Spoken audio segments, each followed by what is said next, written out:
లూకా సువార్త 19వ అధ్యాయం 41వ వచనం. ఆయన పట్టణమునకు సమీపించినప్పుడు దానిని చూచి దాని విషయమై ఏడ్చి, నీవును ఈ నీ దినమందైనను సమాధాన సంబంధమైన సంగతులను తెలుసుకొనిన ఎడల నీకెంతో మేలు, గాని ఇప్పుడవి నీ కన్నులకు మరుగు చేయబడి ఉన్నవి. ప్రభువు నిన్ను దర్శించిన కాలము నీవు ఎరుగకుంటివి గనుక నీ శత్రువులు నీ చుట్టూ గడ్డు కట్టి ముట్టడి వేసి అన్ని ప్రక్కలను నిన్ను అరికట్టి నీలోనున్న నీ పిల్లలతో కూడా నిన్ను నేల కలిపి నీలో రాతి మీద రాయి నిలిచియుండనీయని దినములు వచ్చునని చెప్పెను. దేవుని బిడ్డలారా, ఈరోజు క్రైస్తవ సంఘాలలో యేసు ప్రభు తన యొక్క జీవితంలో ఈరోజు మంగళవారం రోజున ఏం చేశాడు అనేటువంటిది దేవుని వాక్యంలో నుంచి ధ్యానం చేస్తూ ఉండగా, మనం కూడా దేవుని యొక్క వాక్యంలో నుంచి ఇదేదో ఆచారప్రదంగా కాదు, కానీ వాక్యంలో నుంచి ప్రభు మనతో ఏం మాట్లాడతాడో అనేటువంటి ఆ ఉద్దేశంతో మాత్రమే మనం వాక్యం దగ్గరికి వచ్చాం. ప్రపంచంలో మెజారిటీ ఏమని పిలుస్తారంటే ఈ వారాన్ని హోలీ వీక్ అంటారు. కానీ నేనేమంటానంటే it's not a holy week, it's a last week of Jesus. ఈ మంగళవారాన్ని ఏమంటారంటే హోలీ ట్యూస్డే అంటారు. నేనేమంటానంటే అది హోలీ ట్యూస్డే ఏం కాదు, అది లాస్ట్ ట్యూస్డే ఆఫ్ జీసస్.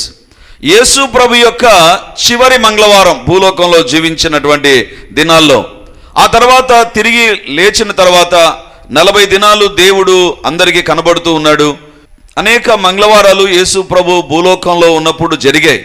కానీ శరీరధారిగా ఉన్నప్పుడు చివరి మంగళవారం రోజున ఏం జరిగింది అనేటువంటిది మనం దేవుని యొక్క వాక్యంలోంచి మనం చూడబోతున్నాం. మీరు చూడాల్సిన పని లేదు, నేను చెప్తాను. మత్తయి సువార్త 21 నుంచి 25 వరకు ఉన్నటువంటి వాక్య భాగాలు యేసు ప్రభు యొక్క చివరి మంగళవారపు సంఘటనలు. లేదా మార్కు సువార్త 11వ అధ్యాయము 12, 13 అధ్యాయాలు, 11, 12, 13 అధ్యాయాలు యేసు ప్రభు చివరి మంగళవారానికి సంబంధించిన అధ్యాయాలు. లేదా లూకా సువార్త 20వ అధ్యాయం, 21వ అధ్యాయం. These two chapters records the last day of Jesus, that is the Tuesday, Jesus schedule. యేసు ప్రభు ఏ రకంగా మంగళవారం రోజున గడిపాడు అనేటువంటిది మనము గమనించగలం. దేవుని బిడ్డలారా, ఈ యొక్క వాక్య భాగాలను మనం గమనిస్తే చాలా భాగము ఈ యొక్క మంగళవారం రోజున దేవుడు వాక్యాన్ని చెబుతూనే గడిపాడండి, వాక్యాన్ని బోధిస్తూనే గడిపాడు. నేను చెప్పినటువంటి ఈ అధ్యాయాలు మీరు గమనిస్తే దేవుడు ప్రజలతోనూ శాస్త్రులతోనూ పరిసయ్యులతోనూ మాట్లాడుతూ, యెరూషలేమును చూసి మాట్లాడుతూ అనేకమైనటువంటి విషయాలు ప్రభు బోధించినట్లుగా లేదా వివరించినట్లుగా మనం చూస్తాం. అంటే సిలువకు వెళ్ళక ముందు బహిరంగంగా దేవుడు మాట్లాడినటువంటి విషయాలు ఏ రోజు జరిగాయి అంటే మంగళవారం రోజునే అత్యధికంగా జరిగాయి. మిగిలిన రోజుల్లో కేవలం కొద్ది మందితో, కొద్ది గుంపుతో మాట్లాడాడు. కానీ చేరి వచ్చినటువంటి ప్రజలందరితో, లేకపోతే తన చుట్టూ ఉన్నటువంటి జనసమూహాలతో సుదీర్ఘంగా అనేక విషయాలు ప్రభు మాట్లాడినటువంటిది ఈ మంగళవారం రోజునే. దేవుని బిడ్డలారా, ఈ యొక్క మంగళవారం రోజున 7 రకాలైనటువంటి విషయాలు ప్రభు మాట్లాడారు. 7 రకాలైనటువంటి విషయాలు అంటే ఈ మత్తయి, మార్కు, లూకా, యోహాను ఈ 3 సువార్తల్లో మనం గమనిస్తే 7 విషయాలు ప్రభు మాట్లాడాడు. మొదటిగా యేసు ప్రభు తనకున్న అధికారాన్ని గురించి మాట్లాడాడు. గాడ్ రివీల్డ్ హిస్ అథారిటీ, దేవుడు తన యొక్క అధికారాన్ని గురించి తెలియజేశాడు. రెండవదిగా God revealed his true obedience, నిజమైనటువంటి విధేయత అంటే ఏంటో దేవుడు సందేశము ద్వారా వివరించినట్లుగా మనం చూస్తాం. The revolution of true obedience was recorded. రెండవదిగా దేవుడు విధేయత, ఏది విధేయత, ఎలాంటి విధేయత కలిగి ఉండాలి అనేటువంటిది ప్రభు మాట్లాడాడు. మూడవదిగా గాడ్స్ రెవల్యూషన్ ఆఫ్ ఇన్విటేషన్, దేవుడు తన యొక్క ఆహ్వానాన్ని తెలిపినటువంటి విషయాలు మనం చూస్తాం. ఒక విందు ఏర్పాటు చేసినప్పుడు ప్రజలందరూ ఆహ్వానిస్తే ఎవరు రాలేదు, ఎవరు విందుకు ఏర్పాటు చేయబడ్డారు, ఎవరు ఆ విందులో పాలు పంపులు పొందారు. సో విందుకు సంబంధించినటువంటి సమాచారాన్ని ప్రభు తెలియజేశాడు. అండ్ ఐదవదిగా గమనిస్తే, ఎవరైతే మతపరమైనటువంటి పెద్దలు ఉన్నారో వారిలో ఉన్నటువంటి వేషధారణను దేవుడు బట్టబయలు చేశాడు, వారిని తూర్పారబట్టాడు. వారిలో ఉన్నటువంటి వేషధారణ, వారిలో ఉన్నటువంటి భయంకరమైన జీవితాన్ని దేవుడు అలా ప్రజల ఎదుట ఆవిష్కరించేశాడు. దేవుని బిడ్డలారా, అది ఐదవది. ఆరవదిగా గమనిస్తే, యెరూషలేమును చూసి దేవుడు విలపించాడు. ఏడవదిగా చూస్తే భవిష్యత్తును గురించిన అనేక విషయాలు ప్రభు మాట్లాడారు. ఈ 7 విషయాలు ఈ యొక్క మంగళవారం రోజున ప్రభు జరిగించాడు. దేవుని బిడ్డలారా, మరి ఈ యొక్క 7 ప్రత్యక్షతల్లో 7 వివరాల్లో ఒక్క దాని గురించి ఈరోజు మనం ధ్యానం చేయబోతున్నాం. అది యేసు ప్రభు యెరూషలేమును చూచి ఏ రకంగా మాట్లాడాడు అనేటువంటిదే మనము దేవుని యొక్క వాక్యంలో చూడబోతున్నాం. లూకా సువార్త 19వ అధ్యాయం 41వ వచనాన్ని చదువుకుందాం. లూకా సువార్త 19వ అధ్యాయం 41వ వచనం. ఆయన పట్టణమునకు సమీపించినప్పుడు దానిని చూచి దాని విషయమై ఏడ్చి. చాలు. ఆయన పట్టణమునకు సమీపించినప్పుడు, ఏ పట్టణం? యెరూషలేము పట్టణానికి సమీపించినప్పుడు దానిని చూచి దాని విషయమై ఏడ్చి. యేసు ప్రభు ఏడ్చినటువంటి దేవుడు. యేసు ప్రభు ఇంకో మాటలు చెప్పాలంటే ఏడ్చినటువంటి రాజు. ఎందుకంటే ఆ యొక్క ముందు వచనాల్లో మనం గమనిస్తే యేసు ప్రభు ఏం చేశాడు? గార్ధవం మీద ఊరేగుతుండగా ప్రజలందరూ, ఇశ్రాయేలు ప్రజలు ఎదురు చూసే, రాజు నీవు హోసన్నా అని కేకలేస్తుండగా రాజుగా ప్రవేశం చేశాడు. ప్రజలందరూ సంతోషంగా కేకలు పెడుతున్నారు. శిష్యులు కూడా అబ్బో మా పొజిషన్ ఇంకా మారిపోయింది, యేసు ప్రభు రాజు అంట. ఇంకా ఒక్కొక్కరు ఒక అంచనా వేసుకుంటారు. యూదా ఇస్కరియోతు అనుకుంటాడు నేను ఫైనాన్స్ మినిస్టర్, పేతురు అనుకుంటాడు నేను హోమ్ మినిస్టర్, ఇంకా ఏవేవో అనుకొని ఉండవచ్చు. కానీ సడన్ గా యేసు ప్రభు ఆ సంతోషం మధ్య, ఆ ఆర్భాటం మధ్య ఒక్కసారిగా యెరూషలేమును చూచి ఆయన ఏడవడం ప్రారంభించాడు. నీ దేవుడు ఎవరు తెలుసా? ఆయన బోధించే దేవుడే కాదు, ఆయన స్వస్థపరిచే దేవుడే కాదు, ఆయన ప్రవచించే దేవుడే కాదు, ఆయన ఆహారాన్ని పెట్టే దేవుడే కాదు, ఆయన అద్భుతాలు చేసి సూచక్రియలు చేసి చనిపోయిన వారిని తిరిగి లేపే దేవుడే కాదు, ఆయన ఏడ్చే దేవుడు అండి. He is a god who is having a so much of feelings. ఆయనకంటూ కొన్ని భావోద్వేగాలు కలిగినటువంటి దేవుడు. దేవుని బిడ్డలారా, అందుకే బైబిల్ చాలా స్పష్టంగా చెప్తుంది, దేవుడు తన పోలిక చొప్పున తన స్వరూపమందు మనుషుని చేశాడు. కోతి ఏడ్చినా మనలాగా దానికి ఫీలింగ్స్ ఏముండవు. ఎప్పుడో ఒకసారి కోతి అలా ఏడ్చిందంటే దాని వీడియో తీసి వైరల్ చేస్తారు. ఎందుకంటే కోతి ఎప్పుడు అంత ఏడ్చదు, లేదా ఆ చింపాంజీ ఏడ్చదు, లేకపోతే కోతి నుండి మానవుడు వచ్చినటువంటి వాళ్ళు కోతి ఏడ్చినటువంటి దాఖలాలు అంతగా మనకు కనబడవు. దేవుని బిడ్డలారా, కానీ ఇక్కడ యేసు ప్రభు ఏడుస్తున్నాడు. ఎందుకు తెలుసా? He is a god who is having a feelings. ఆయనకు కొన్ని భావోద్వేగాలు ఉంటున్నాయి. శిష్యుల ఎదుట సంతోషం, ప్రజల ఎదుట సంతోషం, ప్రజలు ఆర్భాటంతో కేకలేస్తుండగా, ప్రజలు దేవుని స్తుతిస్తుండగా సడన్ గా వాతావరణం అంతా మారిపోయింది. యేసు ప్రభు ఏడవడం ప్రారంభించాడు. యేసు ప్రభు తన యొక్క జీవితంలో 3 సార్లు ఏడ్చినట్టుగా బైబిల్లో మనం చూస్తాం. 1 లాజరు సమాధి దగ్గర, 2 యెరూషలేమును చూసి ఏడ్చాడు, 3వదిగా గెత్సెమనే తోటలో ప్రభు ఏడ్చాడు. There are 3 direct references. కానీ బైబిల్లో మనం గమనిస్తే హెబ్రీయులకు రాసిన పత్రికలో పౌలు అంటాడు కదా, ఆయన శరీరుడుగా భూలోకంలో శరీరధారి అయిన దినములలో మహారోదనముతోనూ కన్నీటితోనూ దేవునికి ప్రార్థన చేసేవాడు.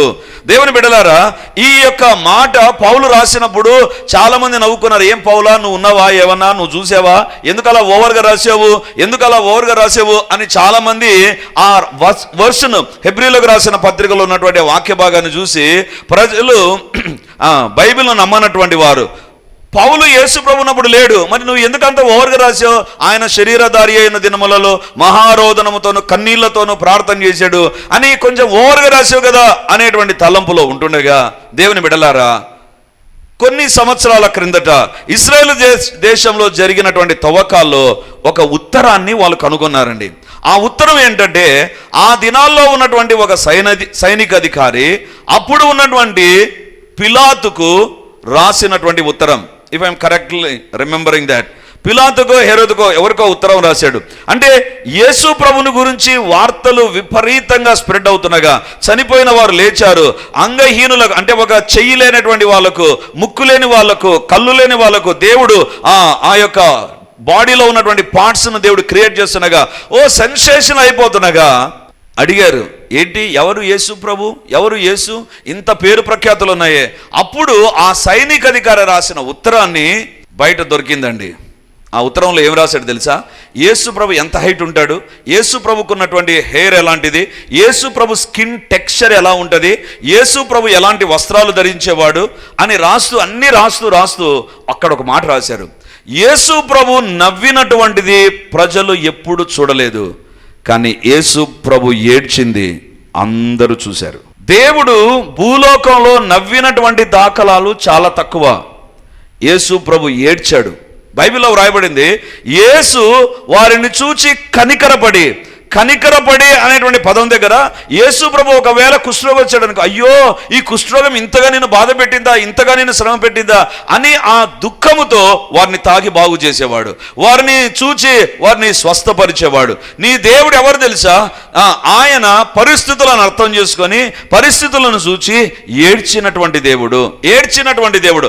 ఒకవేళ నువ్వు ఏడుస్తుండగా నీ ఏడుపు ఎవరికి అర్థం కాకపోవచ్చు, నీ బాధ ఎవరికి అర్థం కాకపోవచ్చు, కానీ భూలోకంలో ఒక మనిషి ఏ రకంగా ఏడ్చాడో అంతకంటే ఎక్కువగా ప్రభు ఏడ్చినటువంటి వాడుగా ఉంటున్నాడు. దేవుని బిడ్డలారా, అందుకే పౌలు అంటాడు కదా, ఆయన జీవించిన దినాల్లో మహారోదనముతో కన్నీటితో ప్రభు ప్రార్థన చేశాడు. His prayer was very audible.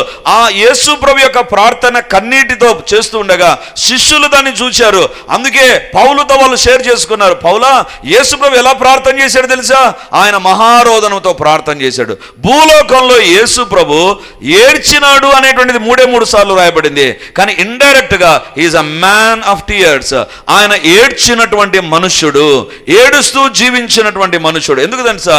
ప్రజల బాధలు, ప్రజల కష్టాలు, ప్రజల యొక్క వేదనలు చూచినప్పుడు he began to move with compassion. యేసు ప్రభు కనికరం చేత కదిలించబడి ఏడ్చేటువంటి దేవుడు. దేవుని బిడలారా, మరి ఇక్కడ గమనిస్తే దేవుడు ప్రజలందరూ సంతోషంగా ఉండగా, ప్రజలందరూ హోసన్నా మట్టలు పట్టుకొని దేవుని ఆరాధిస్తూ ఊరేగింపుగా వెళుతుండగా, జయము జయమని కేకలేస్తూ ఉండగా, సడన్ గా యేసు ప్రభు అక్కడ ఉన్నటువంటి వారందరి దృష్టిని ఒక్కసారి మార్చేశాడు.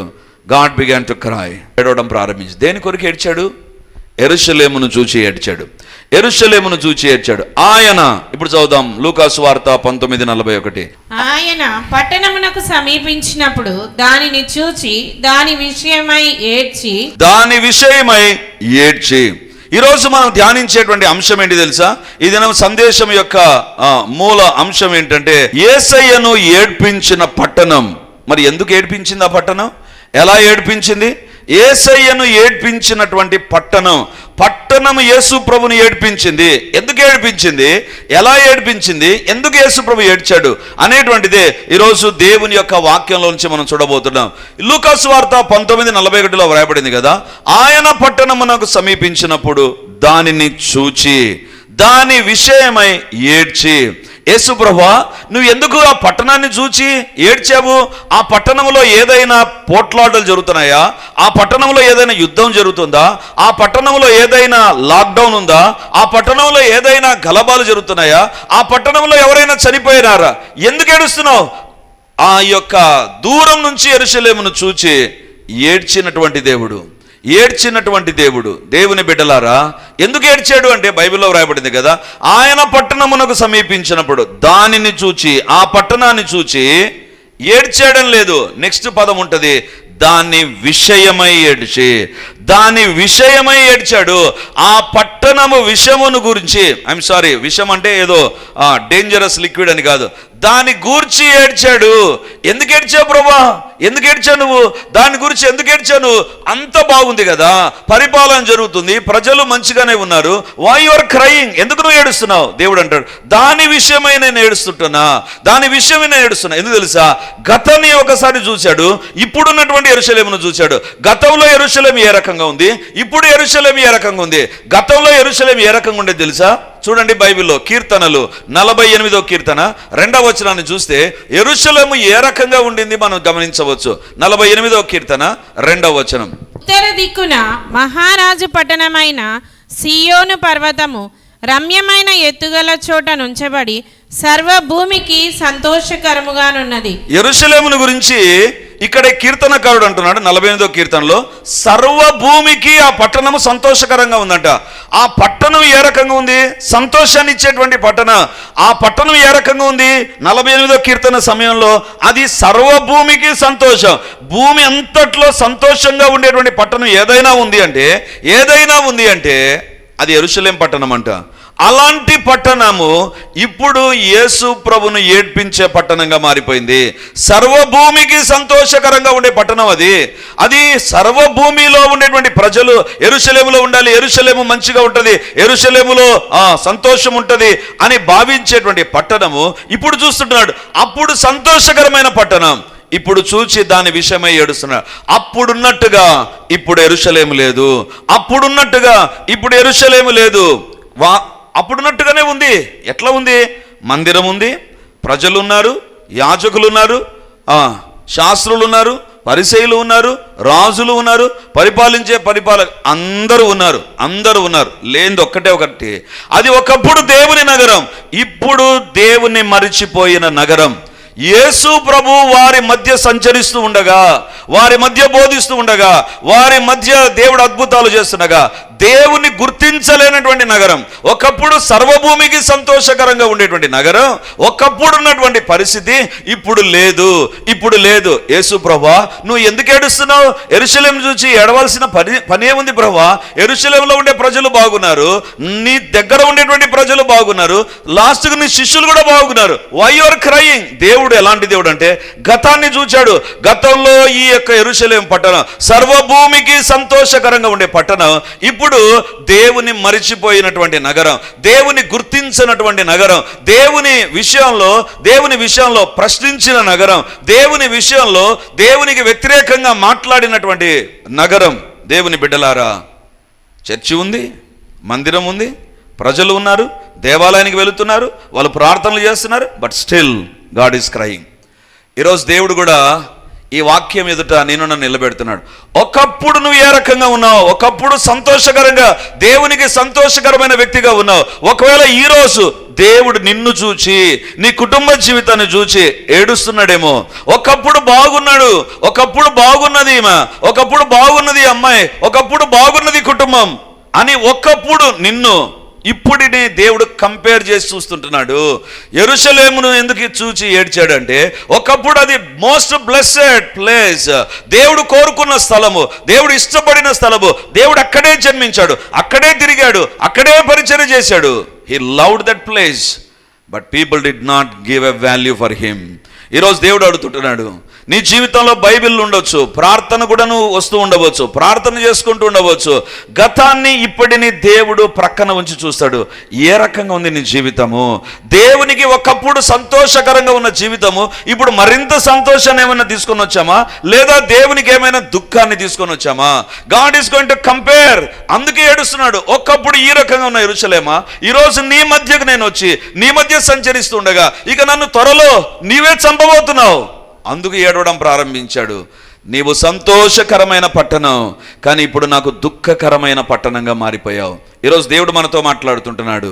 మన జీవితాలను కూడా చూచి ప్రభు ఏమని బాధపడతాడో సంతోషపడతాడో మనకు తెలుసు. 2025లో అబ్బా నీ కుటుంబం నీవు చాలా బాగున్నావు, ఇప్పుడు ఒకప్పుడు మంచిగా ప్రార్థనలు ఉండేవి, ఇప్పుడు దేవుడు రెండింటినీ కంపేర్ చేస్తాడు. ఇంతకుముందు నాకు సంతోషాన్ని తెప్పించావు, నువ్వు సేవ చేస్తూ నీ ఇంట్లో ప్రార్థన, నువ్వు పరిచర్య, అన్నిట్లో ముందుండే వ్యక్తివి. ఈరోజు ఏమైనా వెనకబడిపోయావేమో, ఈరోజు ఏమైనా దూరం అయిపోయావేమో, ఈరోజు ఏమైనా దేవునికి వ్యతిరేకంగా జీవిస్తూ బయటికి మాత్రం you are not changing your self. నీవు దేవుని దగ్గరికే వస్తున్నావు, but deep inside if there is a variations, ఏదో మార్పులు చేర్పులు జరిగి ఉండి నీ జీవితంలో దేవుని బాధ పెడుతున్నావేమో. అందుకే ప్రకటన గ్రంథంలో ప్రభు ఒక మాట అంటాడు. చూడండి, ప్రకటన గ్రంథం 2వ అధ్యాయం 4వ వచనం. అయినను మొదట నీకుండిన ప్రేమను నీవు వదిలితివని నేను నీ మీద తప్పు ఒకటి మోపవలసి ఉన్నది. తప్పు ఏమంట? వ్యభిచారం కాదు. తప్పు ఏమంట? మోసం కాదు. తప్పు ఏంటంట? దొంగతనం కాదు. నీకున్న ప్రేమను వదిలేసావు. దేవునికి నీవు ఇంతకుముందు ఎలా ప్రేమించే వ్యక్తి అంటే, అబ్బో దేవుడు ఉదయం లేస్తుండగానే ప్రార్థన, ఉదయం లేస్తుండగానే దేవుని యొక్క నామస్మరణ, ఉదయం లేస్తుండగానే బైబిల్, ఉదయం లేస్తుండగానే పరిచర్య గురించి ఆలోచన చేసే వ్యక్తివి. కానీ ఈరోజు ఎందుకో ఆ ప్రేమను వదిలేసావు, వేరొకటేదో నీ జీవితంలోనికి వచ్చింది, వేరొకటేదో నీ లైఫ్లోనికి ఎంటర్ అయింది. దేవుడు అంటున్నాడు, సంగమా నీ విషయంలో నేను బాధపడుతున్నా. ఈరోజు దేవుడు అడుగుతున్నటువంటి మాట, యెరూషలేము ఇంతకుముందు దేవునికి సంతోషకరమైన నగరం, లేదా ప్రజలందరికీ సంతోషకరమైన నగరం, కానీ ఇప్పుడు lot of changes are taking place in that. అందులో చాలా మార్పులు జరిగాయి. ప్రజలు ప్రభువును గుర్తించకుండా ఉంటున్నారు. ఆయన ఎవరో? యేసు ప్రభువును చూసి ఏమన్నారు తెలుసా? దయ్యములకు అధిపతి అన్నారు. యేసు ప్రభువును పట్టుకొని ఏమన్నారు తెలుసా? దయ్యములకు అధిపతివి. ఇంకొకసారి ఏమన్నారు తెలుసా? నువ్వు ఆఫ్టర్ ఆల్ వడ్రంగి వాడైన యోసేపు కుమారుని. నువ్వేం చాలా ఫీల్ అయిపోతున్నావు? మా కళ్ళ ఎదుట వడ్రంగి కుటుంబంలో జన్మించి నీ యొక్క బ్యాక్గ్రౌండ్ ఏంటో, ఇంకా మన భాషలో చెప్పాలంటే నీ బతుకేంటో మాకు తెలుసు, నువ్వు ఒక వడ్రంగి వాడవు అని యేసు ప్రభును ఒక మనిషితో ఒక మాట మాట్లాడినట్లుగా దేవుని గురించి మాట్లాడారు. దేవుణ్ణి పట్టుకొని ఏమన్నారు తెలుసా? దయ్యములకు అధిపతి బెయల్జెబూల్. దేవుని బిడ్డలారా, ఈరోజు దేవుని కూడా నీ మాటలతో ఏమన్నా బాధించావేమో. ఏం చేసావు ప్రభా? ఎక్కడున్నావు ప్రభా? ఏం పట్టించుకుంటున్నావు ప్రభా? ఏం చేసావు నువ్వు? నీకు ఇంత చేశాను, అంత చేశాను. ఏమైనా నీ నోట ఇలాంటి మాటలు వచ్చాయేమో. ఒకవేళ ఇంతకుముందు అలాంటి మాటలు లేవు, ఇంతకుముందు అలాంటి ప్రార్థన లేవు, ఇంతకుముందు అలాంటి సనుగుళ్ళు లేవు, ఇంతకుముందు అలాంటి గొనుగుళ్ళు లేవు. కానీ ఈరోజు if that is there in your mouth and if it is there in your heart and your murmuring always, నీ లోపల ఎప్పుడు సనుక్కొని గొనుక్కునే వ్యక్తివైతే దేవుడు నిన్ను చూచి నన్ను చూచి ఏడుస్తూ ఉంటాడు. ఏంటి సుధీర్, ఏంటి ఈమె, ఏంటి ఈయన ఇలా చేశాడే, ఎందుకు ఈ రకంగా ఉన్నాడు? దేవుడు యెరూషలేమును చూచి ఎందుకు ఏడ్చాడు తెలుసా? దాని విషయమై ఏడ్చాడు. దాని విషయం ఇంతకుముందు ఏంటి? సర్వభూమికి సంతోషకరమైనటువంటిది, కానీ ఇప్పుడు దేవుని ఏడ్పించే నగరంగా మారిపోయింది. ఈరోజు దేవుడు అడుగుతుంటున్నాడు, నీ చేష్టల ద్వారా, నీ యొక్క మాటల ద్వారా, నీ జీవిత విధానం ద్వారా దేవుని ఏమైనా ఏడిపిస్తున్నావా? నీకున్న మొదటి ప్రేమను వదిలేసావా? ఇంతకుముందు మొదటిగా ఉన్నటువంటి ఆ ప్రార్థన, ఆ భక్తి, ఆ విశ్వాసము, ఆ రకమైనటువంటి ఆత్మీయ జీవితం ఏమైనా కొరవడిపోయి ఉంటే ప్రజలు నిన్ను చూచి మంచి వ్యక్తిగానే, చర్చికొచ్చే వ్యక్తిగానే గమనించవచ్చు. కానీ పరలోకంలో ఉంటూ దేవదూతల సింహాసనం ఎదుట ఉండగా యేసు ప్రభు ఏడుస్తున్నాడేమో. పరలోకం దుఃఖం లేని లోకం, కానీ అక్కడ నిన్ను బట్టి నన్ను బట్టి దేవుడు ఏడుస్తుంటే ఈరోజు మన జీవితాలను సరి చేసుకుందాం. ఈ పట్టణం ఎందుకు ఏడిపించింది తెలుసా? దాని విషయమై ఏడ్చాడు దేవుడు. ఈరోజు నీ విషయమై, నా విషయమై దేవుడు సంతోషంగా ఉన్నాడా, దుఃఖంగా ఉన్నాడా? మనల్ని మనం పరీక్షించుకుందాం. ఈరోజు ప్రభు మనతో మాట్లాడుతుండగా, దేవా నా జీవితము ఏ రకంగా ఉందో నీకు తెలుసు ప్రభా, నా కుటుంబం ఏ రకంగా ఉందో నీకు తెలుసు ప్రభా, నైనా మీరే నాకు సహాయం చేయండి. దేవుని బిడ్డలారా, మొదటిగా దాని విషయమై ఏడ్చాడు. ఇంతకుముందు అది సంతోషకరమైన నగరం, కానీ ఇప్పుడు దుఃఖపడేటువంటి నగరంగా మారిపోయింది. రెండవదిగా బైబిల్లో చూస్తే చూడండి, లూకా సువార్త 19వ అధ్యాయం 42వ వచనాన్ని చదువుకుందాం. నీవును ఈ నీ దినమందైన సమాధాన సంబంధమైన సంగతులను తెలుసుకొనిన ఎడల నీకెంతో మేలు, గాని ఇప్పుడవి నీ కన్నులకు మరుగు చేయబడి ఉన్నవి. ప్రభువు నిన్ను దర్శించిన కాలము నీవు ఎరుగకుంటివి గనుక నీ శత్రువులు నీ చుట్టూ గట్టుకట్టి. చాలమ్మా. 42వ వచనంలో ఎందుకు ఏడ్చాడంటే, నీవును ఈ దినమందైనను సమాధాన సంబంధమైన సంగతులు తెలుసుకొనే ఎడల ఎంతో మేలు. ఈ యొక్క యెరూషలేము ఏ రకంగా ఉందంటే, ఏ రకంగా దేవుని కనపడుతుందంటే, సమాధాన సంగతులు తెలుసుకోకుండా మిగిలినవన్నీ తెలుసుకుంటుందంట. సమాధాన సంగతులను తెలుసుకోవడంలో, కానీ రాజకీయాలకు తెలుసుకుంటున్నారు, టెక్నాలజీ గురించి తెలుసుకుంటున్నారు, ఏ రకంగా అభివృద్ధి చెందాలో తెలుసుకుంటున్నారు, వేటిని గురించో తెలుసుకునేటువంటి నగరంగా మారిపోయింది. కానీ సమాధాన సంగతులు తెలుసుకోలేని నగరంగా మారిపోయింది. దేవుని బిడ్డలారా, ప్రభువే బైబిల్లో వ్రాయబడింది కదా, ఆయన ఎవరు? ఆశ్చర్యకరుడు, ఆలోచనకర్త, బలవంతుడైన దేవుడు, నిత్యుడగు తండ్రి, సమాధానకర్తయగు అధిపతి. ఇప్పుడు ఆ అధిపతి అదే ఊర్లో, అదే యెరూషలేములో తిరుగుతూ ఉండగా, అదే పట్టణంలో సంచరిస్తూ ఉండగా, ఎన్నో మార్లు వారు ఎదుట బోధిస్తూ ఉండగా, వాళ్ళు సమాధాన సంగతులను తెలుసుకోలేదు, కానీ వేరే విషయాలన్నీ తెలుసుకున్నారు. ఆ రోజు యెరూషలేమును చూచి ఏడ్చాడు. ఈరోజు పరలోకంలో నిన్ను బట్టి దేవుడు సంతోషంగా ఉన్నాడా? నీ కుటుంబాన్ని బట్టి సంతోషంగా ఉన్నాడా? నీ పిల్లలను బట్టి సంతోషంగా ఉన్నాడా? లేకపోతే దుఃఖపడుతున్నాడా? ఆయనకు పరలోకంలో కూడా దుఃఖాన్ని కలగజేసే జీవితాన్ని ఇంకా జీవిస్తున్నామా? ఒకప్పుడున్న భక్తి లేకుండా పోయిందేమో, ఒకప్పుడున్నటువంటి త్యాగపూరితంగా జీవించే జీవితం మనకు లేకుండా పోయిందేమో. ఈరోజు సులువైన క్రైస్తవ్యాన్ని ఏమైనా కోరుకుంటున్నావా? సుఖవంతమైన క్రైస్తవ్యం వైపు ఏమైనా అడుగులేస్తున్నావా? ఈరోజు దేవుడు నీ విషయంలో బాధపడుతున్నాడేమో. ప్రభు మనతో మాట్లాడుతుండగా, అలనాడు యెరూషలేము పట్టణాన్ని చూచి ఏడ్చాడు. ఈరోజు నిన్ను నీ కుటుంబాన్ని చూచి సంతోషపడితే మంచిదే, కానీ దుఃఖపడుతూ ఉంటే రాబోయేటువంటి కాలం మంచిదిగా ఉండదు. అందుకే ఈరోజు ప్రభు మనతో మాట్లాడుతున్నాడు. సరి చేసుకుందాం. సమాధాన సంబంధమైన సంగతులను గ్రహించాలి. నువ్వు వాక్యాన్ని చదవాలి, వాక్య ప్రకారం జీవించాలి, ప్రభుకి ఇష్టమైన జీవితాన్ని జీవించాలి. రాబోయేటువంటి భయంకరమైన దినాలు, అది లోకం మీదికి రాబోయే సమయం. నీవు నేను ఆయనకి ఇష్టలుగా జీవిస్తే, హనోకు కొనిపోబడ్డాడు, నోవహు తప్పించబడ్డాడు, లోతును ఆ గంధకాలు కురిసేటువంటి ఆ ప్రాంతం నుంచి బయటికి తీసుకొని వచ్చాడు. నువ్వు దేవునికి ఇష్టడుగా ఉన్నావా? సంతోషపరచకపోతే, దేవుని దుఃఖపరిచే వ్యక్తివైతే చాలా దుఃఖాన్ని నువ్వు ఫేస్ చేయాల్సి వస్తుందేమో. ఈరోజు ప్రభు మనతో మాట్లాడుతుండగా ప్రార్థన చేసుకుందాం. ప్రేమ కలిగిన తండ్రి, మీరిచ్చిన సందేశాన్ని నేను ప్రకటించాను ప్రభువా. ఎవరము ఎక్కడ ఏ విషయంలో నిన్ను ఏడిపించే వారంగా ఉన్నామో, దుఃఖింపజేసే వారంగా ఉన్నామో, మా హృదయాలు, మా జీవితాలు, మా నడవడిక, మా తలంపులు, మా యొక్క లైఫ్ స్టైల్, మా యొక్క ఖర్చు చేసే విధానం, మా యొక్క ప్రతిదీ కూడా నాయనా నిన్ను సంతోష పెట్టేదిగా ఉండున్నట్లుగా మేము పరీక్షించుకోవాలి ప్రభువా. ఎంతగా నిన్ను బాధ పెట్టామో మీకు తెలుసు నాయనా, మాకు తెలుసు నైనా. మమ్మల్ని క్షమించండి. మీ సిలువ రక్తం మమ్మల్ని కడుగును గాక, మీ సిలువ రక్తం మమ్మల్ని కడుగును గాక. దేవా మమ్మల్ని క్షమించండి ప్రభువా, మీ రక్తం మమ్మల్ని కడుగును గాక. దేవా ఎక్కడ నీకు దుఃఖాన్ని, వేదనను తండ్రి, మనశ్శాంతి లేని పరిస్థితులను మీకు మేము కలిగించి ఉంటే నాయనా, మాతో మాట్లాడుతున్నా, మా మధ్య సంచరిస్తున్నా, మా జీవితాల్లో కార్యాలు జరిగిస్తున్నా తండ్రి, గ్రహించలేనటువంటి కఠినములుగా మేము మారిపోయి ఉంటే మన్నించండి. ఈ దినాన ప్రతి హృదయము తెరవబడును గాక, ప్రతి మనోనేత్రములు వెలిగించబడును గాక, మా జీవితాలు వాక్యానుసారంగా మార్చబడును గాక, మా జీవితాలు ప్రభువును సంతోషపెట్టే జీవితాలుగా యేసు నామమందు ఉండును గాక. నాయనా మీరే మమ్మల్ని దర్శించి మీ ఆత్మ కార్యాలు సమృద్ధిగా జరిగించి మహిమను పొందుమని మమ్మల్ని మేము తగ్గించుకుంటూ మీ నామాన్ని హెచ్చిస్తూ, దేవా ఈ వాక్యం మా హృదయ పలకలపైన లిఖించి మమ్మల్ని సిద్ధపరచుమని యేసయ్య పరిశుద్ధ నామమందు ప్రార్థించి అడిగి పొంది ఉంటున్నాము తండ్రి. ఆమేన్, ఆమేన్.